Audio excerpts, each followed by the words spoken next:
O Salmo 89, versículo 20, tem uma revelação muito importante para nós, onde o Senhor Deus diz o seguinte: achei a Davi, meu servo, com o meu santo óleo o ungi. Na ocasião, Deus havia ordenado ao profeta Samuel que ungisse a Saul, rei sobre o povo de Israel. No início, Saul foi um bom rei, mas no segundo ano do seu reinado, os filisteus se ajuntaram para pelejar contra Israel. Eu sempre digo aqui que nós temos que entender que tudo o que aconteceu no passado é para nós hoje uma alegoria, ou seja, um sentido figurado daquilo que acontece no mundo espiritual. Tudo foi colocado na Bíblia para nos orientar e nos advertir. A Bíblia é muito mais do que um livro de história, ela é um livro espiritual. Sempre que nós formos ler a Bíblia, temos que pedir ao Senhor que nos revele a sua palavra. Porque não é a história dos fatos que vão alimentar o nosso espírito, mas sim o espírito e a vida que está por trás das letras. A revelação que Deus nos dá é que nos faz crescer na fé. Quando nós apenas lemos como se estivéssemos lendo um livro qualquer, pouco se nos acrescenta. Mas quando nós deixamos Deus nos guiar através do seu Espírito Santo, Ele nos abre o entendimento e nós entendemos o que aquelas palavras nos transmitem. O que é que aquilo que nós estamos lendo tem a ver conosco. Porque nada foi colocado na Bíblia por acaso. Tudo tem uma mensagem para nós. Observe que logo que Saul foi ungido rei, os filisteus se reuniram para pelejar contra ele. Isso acontece com todo aquele que decide deixar a vida de pecado e vir para o Evangelho.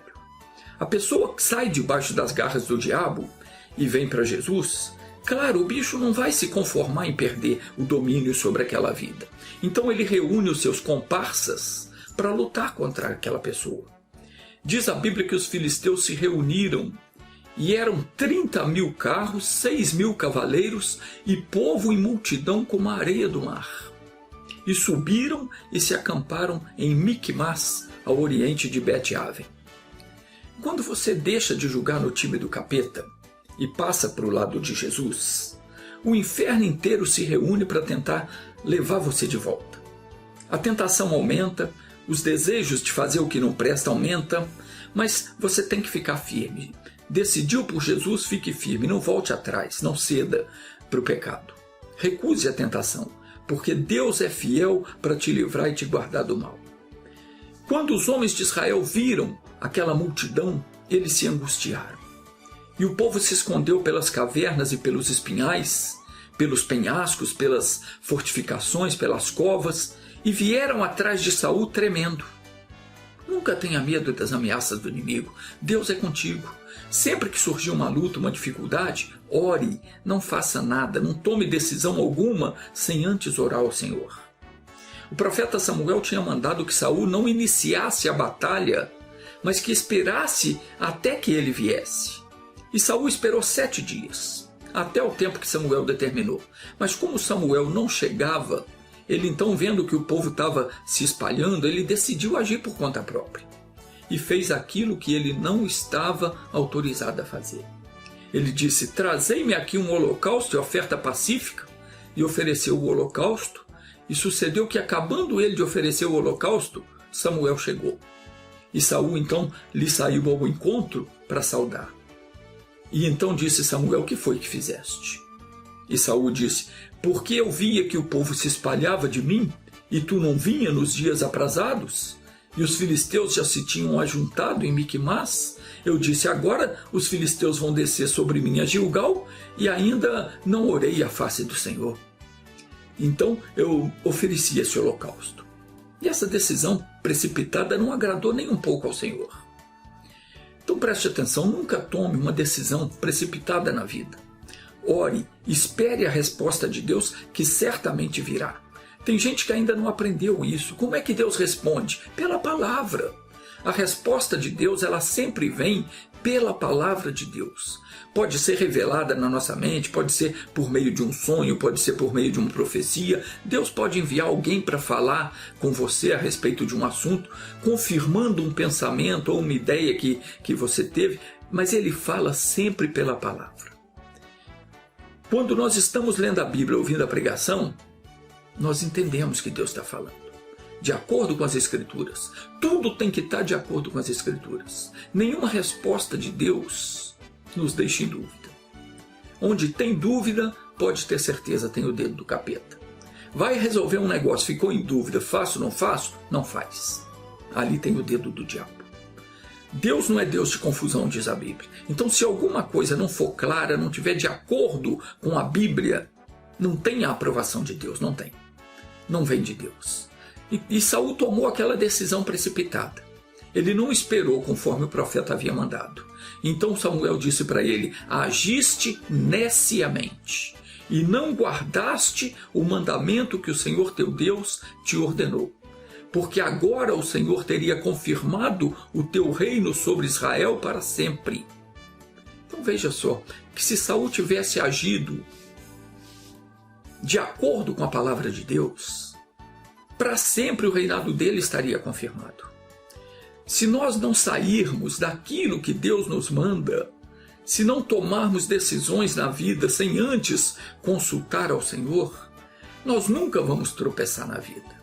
A Escritura diz que Jesus, Ele nos fez para o Senhor nosso Deus reis e sacerdotes.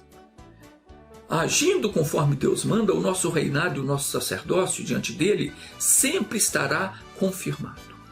Saul não agiu assim. E o profeta então disse para ele: porém agora não subsistirá o teu reino. O Senhor já tem buscado para si um homem segundo o seu coração, e já tem lhe ordenado o Senhor que seja chefe sobre o seu povo, porquanto não guardaste o que o Senhor te ordenou.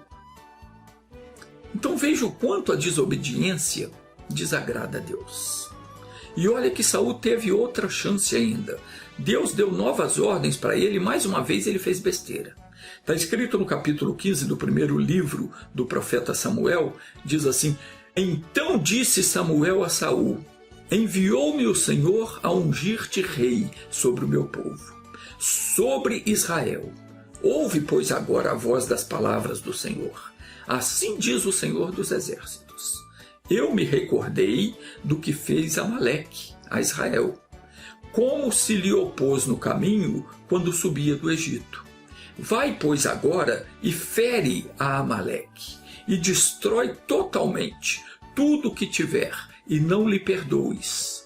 Porém matarás desde o homem até a mulher, desde os meninos até aos de peito, desde os bois até as ovelhas, e desde os camelos até os jumentos. E o que foi que Saul fez? Ele reuniu a sua tropa, pôs emboscada no vale, feriu os amalequitas, matou todo o povo ao fio da espada, mas tomou vivo a Agag, rei dos amalequitas. Não era para deixar ele vivo.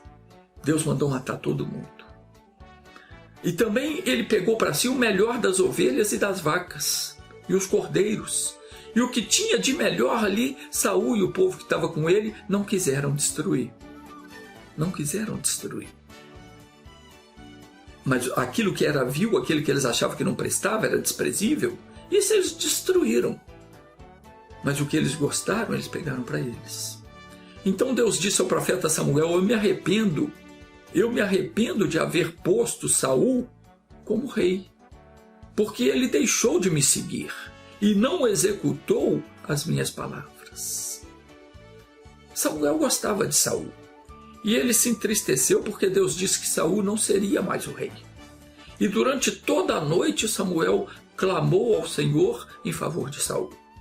E de manhã bem cedo eles anunciaram a Samuel que Saul já estava voltando. Então Samuel foi se encontrar com ele. E veio, pois, Samuel a Saul, e Saul lhe disse: bendito sejas tu do Senhor, executei a palavra do Senhor. Olha que cínico. Deus tinha mandado ele destruir tudo, e todo mundo. Mas Saul não fez isso. Além de perdoar o rei dos amalequitas, ele ainda pegou para si para o seu povo as vacas e ovelhas e tudo quanto lhe pareceu bem. Então Samuel disse para ele: você fez mesmo o que o Senhor mandou? Então, que balido de ovelhas é esse nos meus ouvidos e o mugido das vacas que eu ouço? Imagina a cara do Saul, né? Eu me lembrei agora da cara de uma certa pessoa que há muitos anos trabalhou comigo e que estava usando os computadores da empresa para coisas alheias ao trabalho.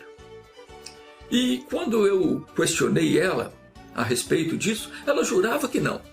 Mas quando eu mostrei as telas que eu havia capturado do computador, com os dados e senha dela, aí não teve como ela negar. E essa pessoa não sabia onde punha a cara. E acabou tendo que assumir o seu erro. Meu amigo, a pessoa que mente, engana, oculta a verdade, essa pessoa mais cedo ou mais tarde ela vai ser desmascarada. Aliás, diz em Provérbios 28:13 que aquele que encobre a sua transgressão nunca prosperará. É um demônio que se encosta na vida da pessoa e que não deixa a pessoa ir para frente. Tem que se arrepender, confessar o erro, porque só assim vai alcançar a misericórdia e vai se libertar. E com Saul não foi diferente, não. Quando Samuel falou para ele: você diz que executou a palavra do Senhor? Mas que mugido é esse de vaca que eu estou ouvindo aqui atrás de você? Não teve jeito, ele teve que confessar. Então ele disse: o povo resolveu perdoar a Agag, rei dos Amalequitas, e o melhor das ovelhas e da vaca nós pegamos para oferecer ao Senhor, o resto nós destruímos. Que desculpa esfarrapada. Então Samuel falou para Saul: o Senhor te ungiu rei sobre Israel e te ordenou dizendo: vai e destrói totalmente a estes pecadores, os Amalequitas, e peleja contra eles até que os aniquiles. Por que, pois, não deste ouvidos à voz do Senhor? Antes voaste ao despojo e fizeste o que era mal aos olhos do Senhor. Então Saul respondeu: não, Senhor, eu dei ouvidos sim à voz do Senhor, eu caminhei no caminho pelo qual o Senhor me enviou, e eu trouxe a Agag, rei de Amaleque, e os Amalequitas eu destruí. Mas o povo, olha que cinismo, mesmo sabendo que ele agir errado, ainda assim ele tentava se justificar. Ele diz: mas o povo pegou as melhores ovelhas e vacas para oferecer em holocausto ao Senhor teu Deus. Porém Samuel disse: tem porventura o Senhor tanto prazer em holocaustos e sacrifícios, como em que se obedeça à sua palavra? Eis que o obedecer é melhor do que o sacrificar, e o atender é melhor do que a gordura de carneiros. Porque a rebelião é como o pecado de feitiçaria, e o porfiar é como a iniquidade de idolatria. Porquanto tu rejeitaste a palavra do Senhor, ele também te rejeitou, para que não sejas rei. Então Saul disse para Samuel: pequei, porquanto eu tenho transgredido o mandamento do Senhor e as tuas palavras, porque eu temi o povo e dei ouvidos à sua voz. Ora essa, onde é que já se viu o rei ficar com medo do povo e dar ouvido à voz do povo? Ele tinha que obedecer, é a voz de Deus. Não tem nada a ver com a voz do povo. O povo tinha que seguir a ele. Ele é que dominava sobre o povo. E ele disse mais para Samuel, ele falou: agora, pois, eu te rogo, perdoa o meu pecado e volta comigo para que eu adore o Senhor. Porém Samuel disse para ele: não tornarei contigo, porquanto rejeitaste a palavra do Senhor.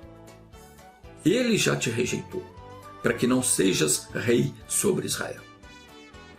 E virando Samuel para ir embora, Saul segurou a borda da sua capa e a rasgou. E então Samuel disse para ele: o Senhor tem rasgado de ti hoje o reino de Israel, e o tem dado a teu próximo melhor do que tu, e também aquele que é a força de Israel não mente nem se arrepende, porquanto não é homem para que se arrependa. E disse então Saul: pequei. Honra-me, porém, agora diante dos anciãos do meu povo e diante de Israel. Fez tudo errado, mas queria ter honra diante do povo. Que absurdo, né? Depois disso o Senhor falou com o profeta Samuel, dizendo: até quando terás dó de Saul? havendo eu rejeitado ele para que não seja rei sobre o meu povo Israel, até quando você vai ter dó dele?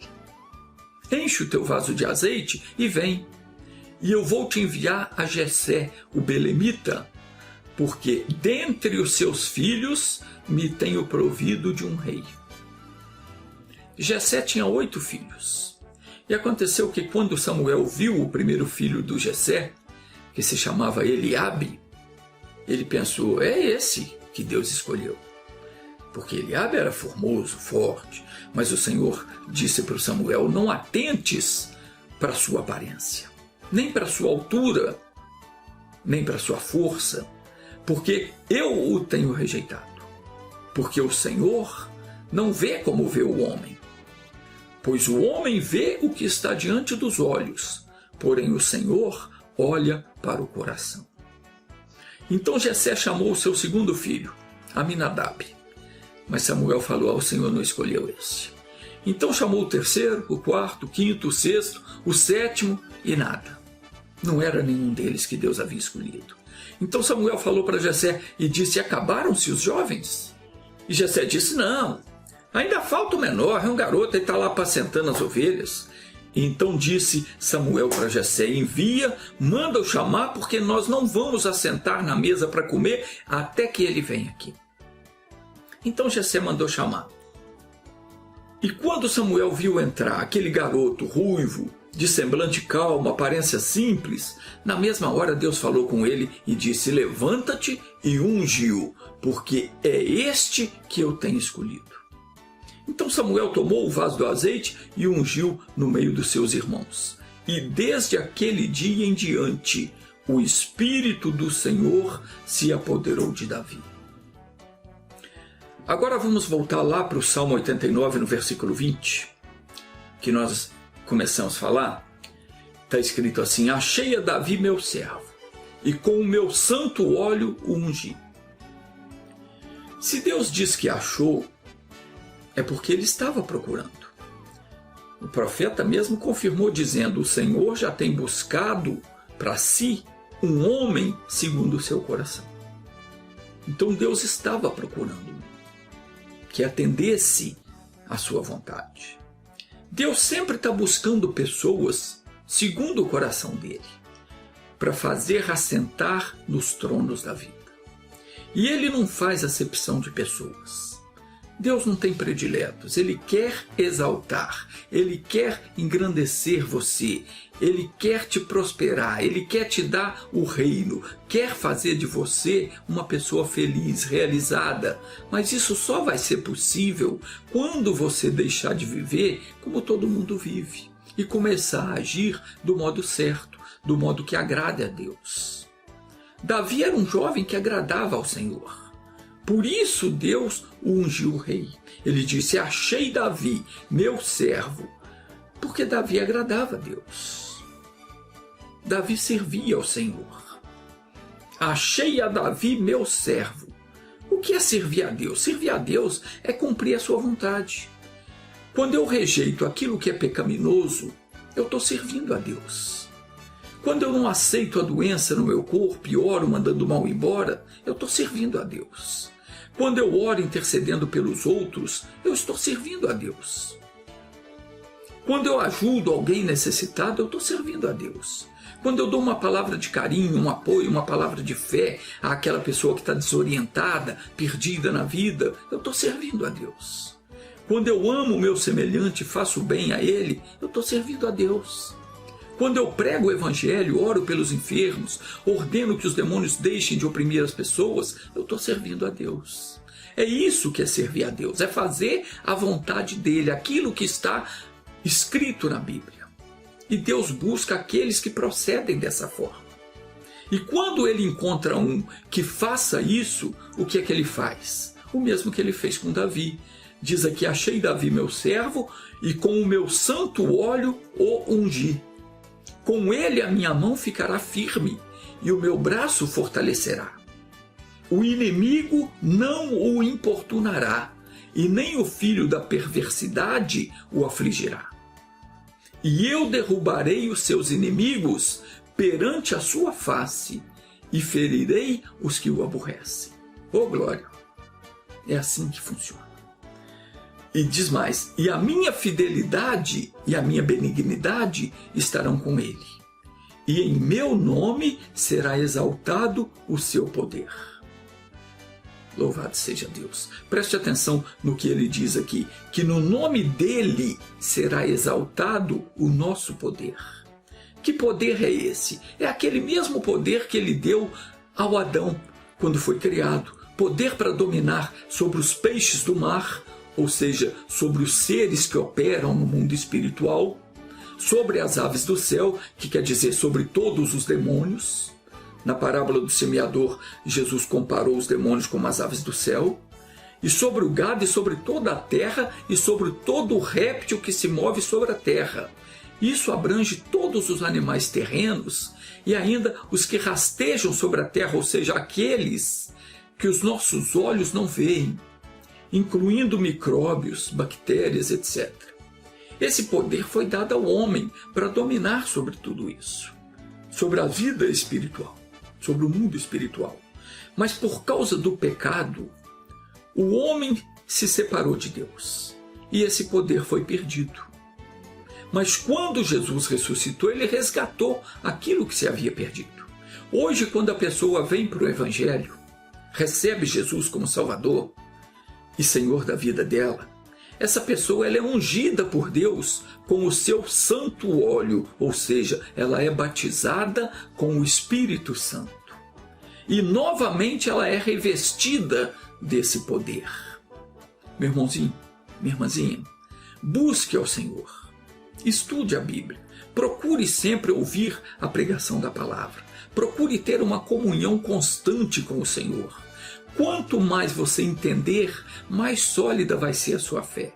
Quanto mais firme você for na fé, mais o seu poder espiritual será exaltado. E você verá que nada mais lhe será impossível.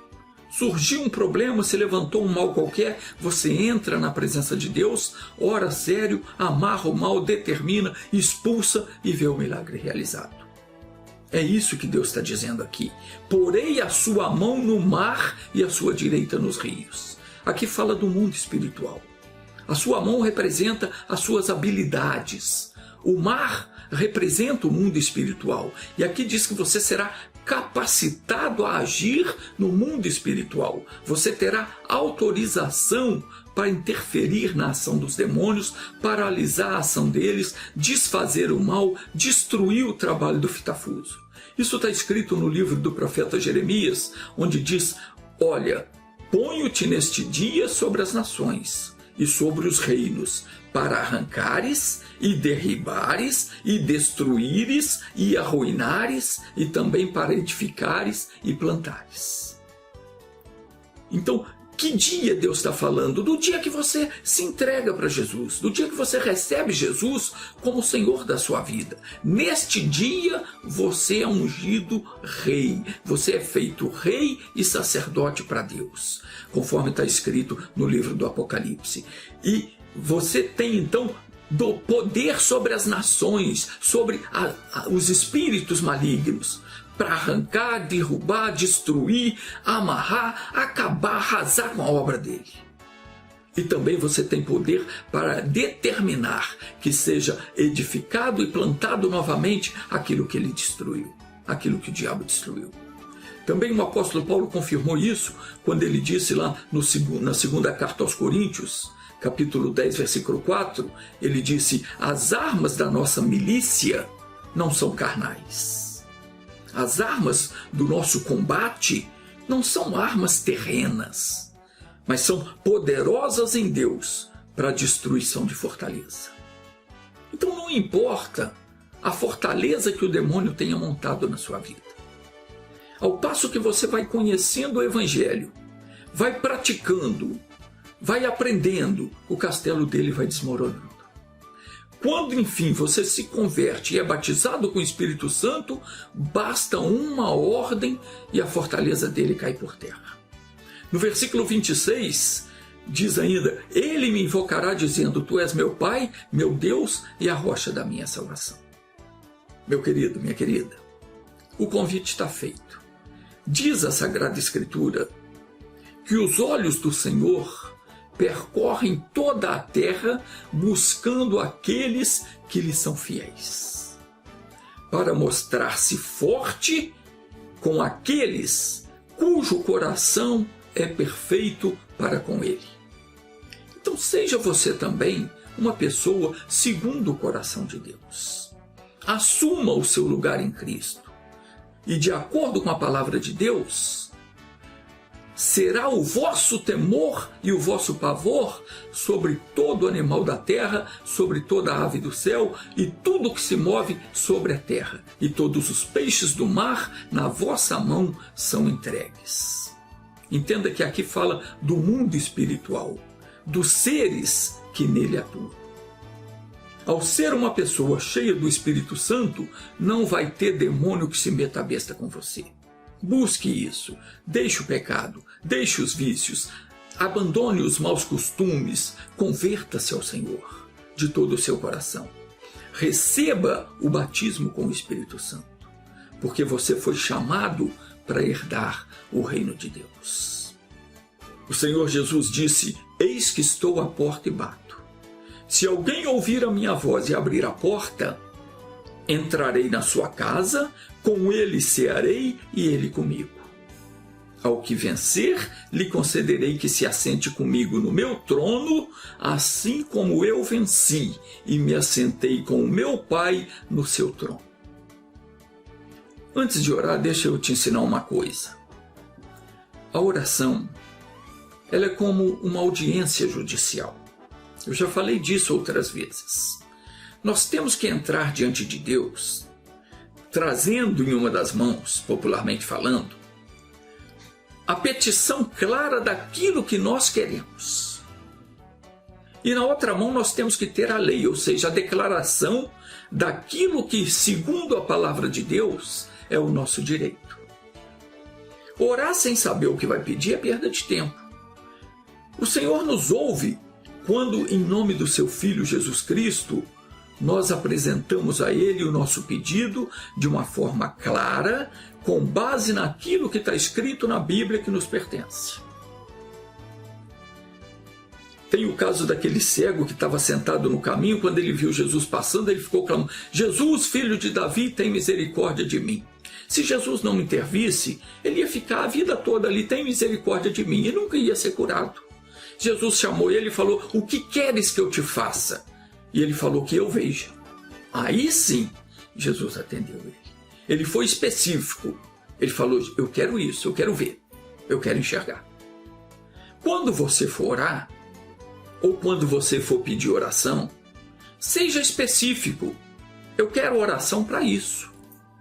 Ore por mim por esse motivo. Ou quando você for orar, diga a Deus: eu preciso disso, eu quero isso. Não fica como religioso: me abençoa, me abençoa. Abençoa o quê? Que bênção você quer? Se você não falar, não for específico, você está perdendo tempo. Então, quando você aprender a orar desse modo, você não vai mais perder oração.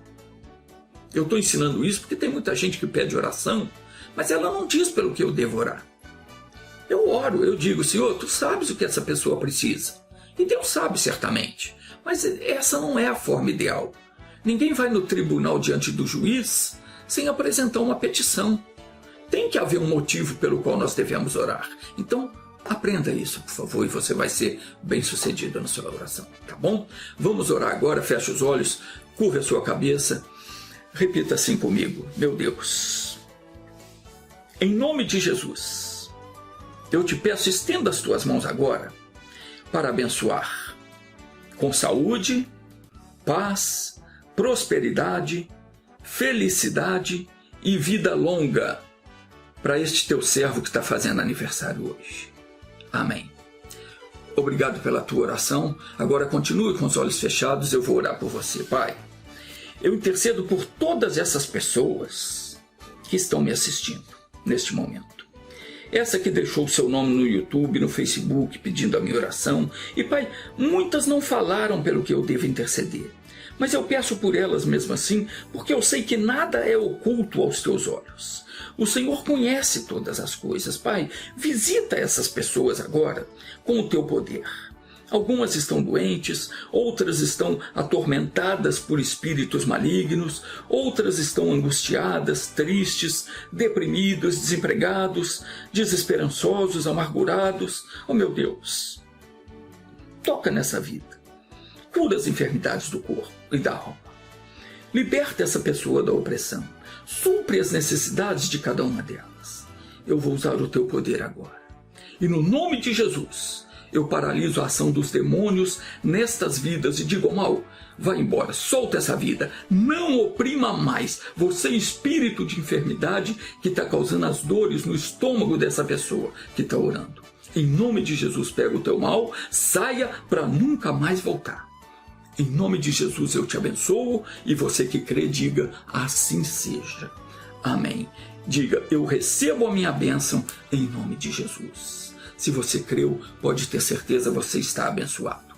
Agora deixa eu te dar um recado. No próximo culto eu vou falar sobre uma revelação que o Senhor tem me dado, que é muito importante, vai ajudar você a compreender como é fácil tomar posse da sua bênção. Isso vai ser muito importante para você. Você vai aprender muito como é fácil ser curado de qualquer mal. A coisa com Deus é tão simples, mas tão simples, que você vai pensar, puxa vida, como é que eu não atentei para isso ainda?